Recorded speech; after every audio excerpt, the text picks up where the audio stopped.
নমস্কার বন্ধুরা, কেমন আছেন সবাই? আশা করি সবাই খুব ভালো আছেন। আর আমিও খুব ভালো, না আমিও খুব ভালো নেই, তবে কালকে থেকে একটু ভালো আছি আপনাদের দোয়ায় ও আশীর্বাদে।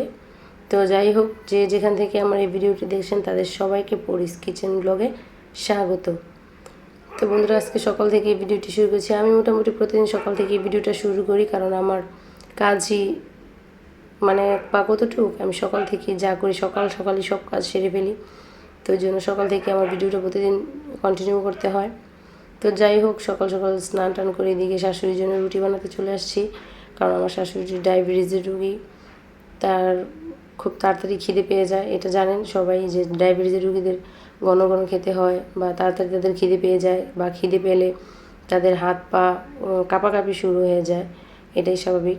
তো যাদের ঘরে ডায়াবেটিসের রুগী আছে তারা নিশ্চয়ই জানেন। তো আমার শাশুড়ি যেহেতু ডায়াবেটিস, তার জন্য সকাল সকালে রুটি বানাতে চলে আসছি, তাকে নাস্তা করে দিয়ে তারপরে বাকি সব কাজ করব। তবে আমিও একটু অসুস্থ, বললাম, কালকেও বললাম, আজকেও বলছি, আমিও পুরোপুরি সুস্থ হইনি। তবে মেয়েদের সংসারের সব কাজে মেয়েদের সুস্থ হোক আর অসুস্থতা হোক, তাদের নিজেদেরকেই করতে হয়। নিজের সংসারের কাজ নিজেকেই করতে হবে, এটাই স্বাভাবিক, যতই সুস্থ থাকি আর যতই অসুস্থ থাকি।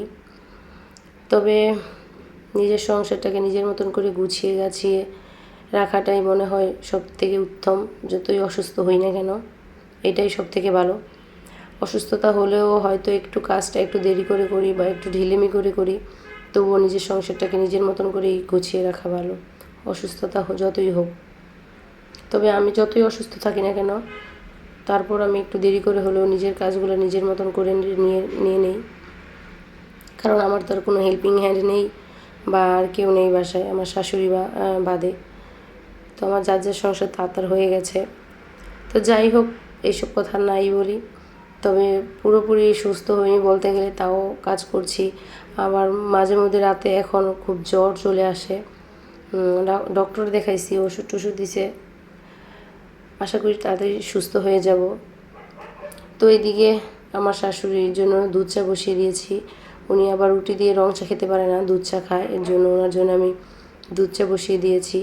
কারণ দুধ চা হলে 2-3টে রুটি উনি খেতে পারে, আর দুধ চা না হলে, রং চা হলে একটা রুটি খেয়ে রেখে দেয়। তো এর জন্য ভাবি যাই হোক, দুধ চাই করে দিই, অন্তত 3টা রুটি তো খেতে পারবে বা 2টা রুটি তো খেতে পারবে, এই আর কি। এর জন্য দুধ চাই করি। আমার একটু গলা ব্যথা, আমি চাইছিলাম যে আজকে একটু রং চা করবো, কিন্তু সেটা আর হলো না। যাই হোক বন্ধুরা, আমি আজকে এই পর্যন্ত এই ভিডিওটি করলাম, কারণ শরীরটা বেশি ভালো নয়, এর জন্য আর বেশি কন্টিনিউ করতে পারি না। তো তোমরা আমার ভিডিওটি দেখে কমেন্ট করে জানাবে আমার ভিডিওটি কেমন হয়েছে, আর যদি ভালো লেগে থাকে তাহলে লাইক, কমেন্ট, শেয়ার আর সাবস্ক্রাইব করে আমার চ্যানেলটির পাশেই থাকবে। তো বন্ধুরা, ভালো থেকো, নমস্কার।